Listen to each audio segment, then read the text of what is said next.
Boa noite, queridos irmãos. Que a paz divina recaia sobre nós. Vamos elevar nossos pensamentos a Deus, a Jesus, pedindo desejar que sejamos assistidos durante o Evangelho, que possamos ouvi-lo, entendê-lo e colocá-lo em prática no nosso dia a dia. Estamos iniciando hoje o Evangelho do capítulo 28, Coletânea de Preces Espíritas. Hoje será o item 1, que tem por título Preâmbulo. Os espíritos hão dito sempre: a forma nada vale, o pensamento é tudo.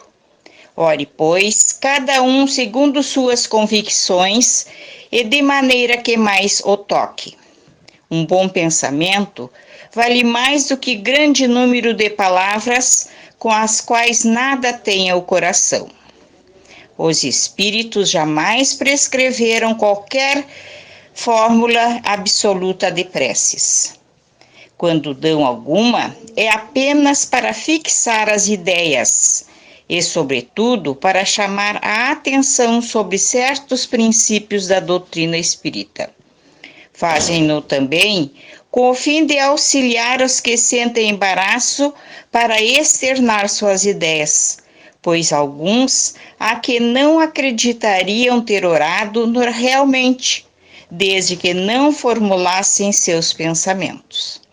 A coletânea de preces, este capítulo encerra, representa uma escolha feita entre muitas que os espíritos ditaram em várias circunstâncias.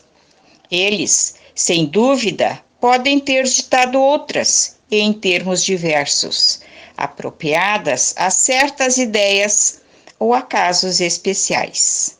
Mas pouco importa a forma, se o pensamento é essencialmente o mesmo. O objetivo da prece consiste em elevar nossa alma a Deus.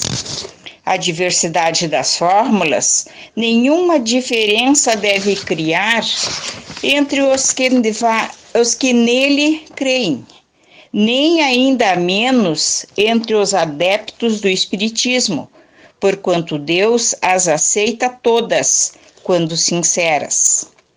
Não há, pois, considerar esta coletânea como um formulário absoluto e único, mas apenas uma variedade no conjunto das instruções que os espíritos ministram.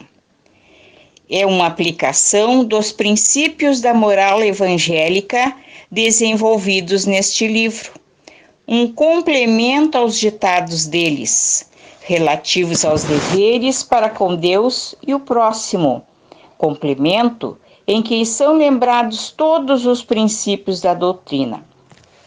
O Espiritismo reconhece como boas as preces de todos os cultos, quando ditas de coração e não só de lábios. Nenhuma impõe, nem reprova nenhuma. Deus, segundo ele, é sumamente grande para repelir a voz que lhe suplica ou lhe entoa louvores, porque o faz de um modo e não de outro. Quem quer que lance anátema às preces que não estejam no seu formulário, provará que desconhece a grandeza de Deus. Crer que Deus se atenha a uma fórmula é emprestar-lhe a pequenez e as paixões da humanidade. Condição essencial à prece, segundo São Paulo, que está no nosso Evangelho, no capítulo 27, ali o item 16, é que seja inteligível, a fim de que nos possa falar ao Espírito, isto é, que nós possamos saber o que nós estamos dizendo. Ela tem que ser clara. Para isto, não basta seja dita numa língua que aquele que ora compreenda. Há preces em língua vulgar que não dizem ao pensamento muito mais do que se fossem proferidas em língua estrangeira, e que por isso mesmo não chegam ao coração. As raras ideias que elas contêm ficam as mais das vezes abafadas pela superabundância das palavras e pelo misticismo da linguagem.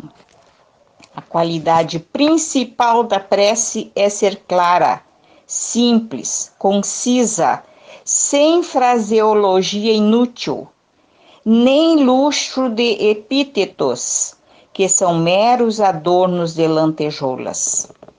Cada palavra deve ter alcance próprio, despertar uma ideia, pôr em vibração uma fibra da alma.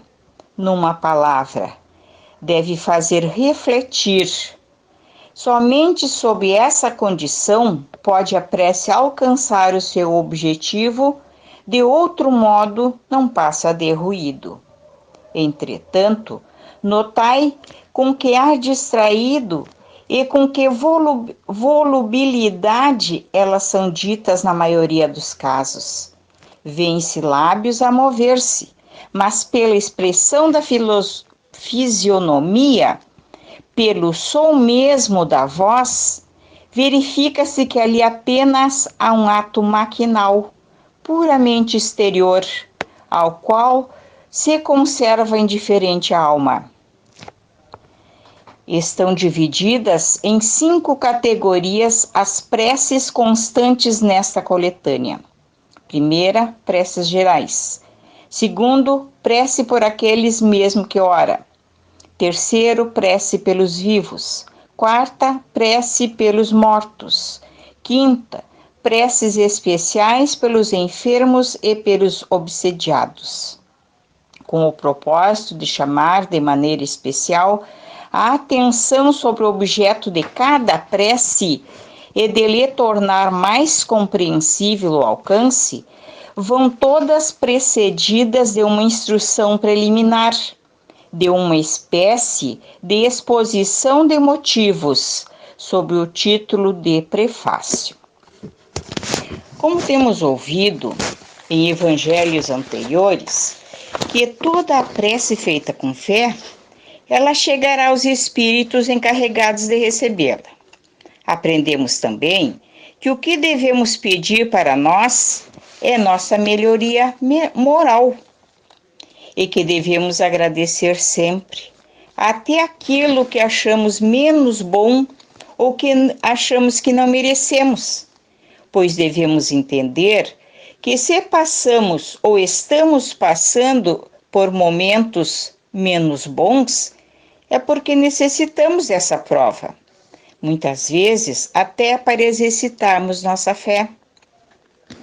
Nesse preâmbulo, isto é, na introdução deste capítulo sobre preces, nos esclarece que a verdadeira prece é aquela onde deixamos que fale nosso coração, repleto de amor, de confiança, de fé. Essa introdução também nos alerta que o Espiritismo não prescreve preces decoradas, sem a participação da nossa alma, e nem as ditas em tais quantidades que só abrangem a repetição automática. Neste preâmbulo, que nada mais é do que uma instrução esclarecedora, nos alerta que esses modelos transcritos são simplesmente para facilitarem nossos argumentos, nossas inspirações. E este capítulo tratará de 5 categorias de preces, isto é, 5 tipos de assuntos desenvolvidos em preces, sendo elas a primeira categoria das preces gerais, a segunda categoria, as preces pessoais, a terceira categoria, as preces pelos outros, a quarta categoria, pelos espíritos, e na quinta categoria estão as preces pelos doentes e obsedados. E em cada item teremos um prefácio esclarecendo o objetivo do assunto tratado. Meus irmãos, sobre prece nós temos falado tanto sobre a prece, e o que nos mantém atualmente é a nossa fé, é a prece que nós fazemos pelos irmãos que estão passando por todas essas dificuldades que está assolando a humanidade. Mas vamos entrar em prece sempre, quando tristes, quando alegres, pois ela tem o poder de nos acalmar, nos coligar com energias salutares, que nos envolvem, nos dando o equilíbrio que necessitamos para que o mundo espiritual superior possa agir em nós ou por nós. Irmãos, vamos aproveitar este momento de união para agradecermos tudo que recebemos até aqui. Vamos pedir que sejam retirados de nós, de nosso ambiente, todas as negatividades. Vamos pedir pelos irmãos que neste momento estão necessitando de palavras de conforto, de esperança, que a providência divina possa chegar até eles. Vamos pedir pelo nosso planeta que energias salutares possam envolvê-los. Vamos pedir pelas nossas águas que sejam colocados nelas os remédios que estamos necessitando para o nosso equilíbrio físico, para o nosso equilíbrio espiritual. E agradecemos, ó Pai, essa oportunidade que nos concede para bendizer a vida, para agradecer tua proteção, tua orientação. Obrigado, Pai, que nossos lares fiquem repletos de paz e de luz. Que assim seja. Graça nós te damos, ó Pai.